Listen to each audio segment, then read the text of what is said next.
Shalom from Israel. Feast of Pentecost is coming.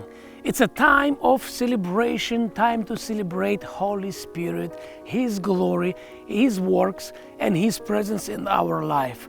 That's an amazing feast of joy, because really in that moment, history of the humanity have changed. But let's see connection between Feast of Shavuot and Feast of Pentecost.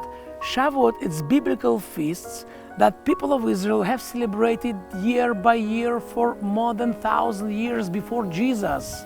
And Feast of Pentecost become fulfillment of the God's promises, because Feast of Pentecost happened, events of Feast of Pentecost happened on the Hebrew, on the biblical feast and celebration of Shavuot. What does it mean, Shavuot? Where is in the Bible? And let's talk about it. Leviticus 23, verse 15 and 16 says, "And you shall count for yourselves from the day after the Shabbat, from the day that you brought the sheaf of the wave offering, 7 Shabbats shall be completed." Now, God is teaching people of Israel, you have to count 7 weeks.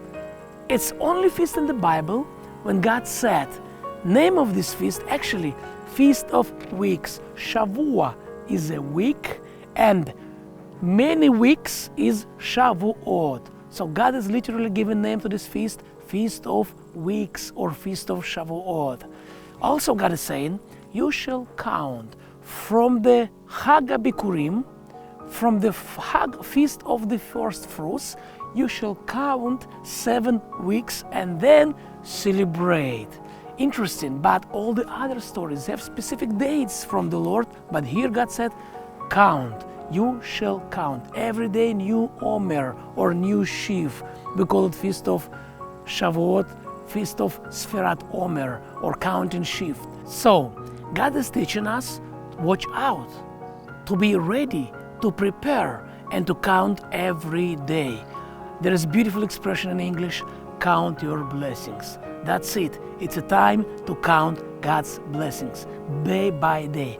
After dedication of the fields, we're preparing for the Feast of Shavuot, Feast of Weeks, Feast of Harvest. That's another meaning of the feast. We're preparing ourselves, preparing our lives. Dear friends, let's rejoice in the Lord. Let's count our blessings. You see, these beautiful fields are ready for harvest, and it's a time to think about our life, to rejoice in the Lord and to celebrate blessings of God, because He is good. He filled our life with the presence of the Holy Spirit, and it's a time to celebrate Old Testament and New Testament events. In next episode, I'm going to share more about biblical significance of the feasts and how it have been preparing people of Israel for fulfillment in Jesus, in Yeshua, in the New Testament.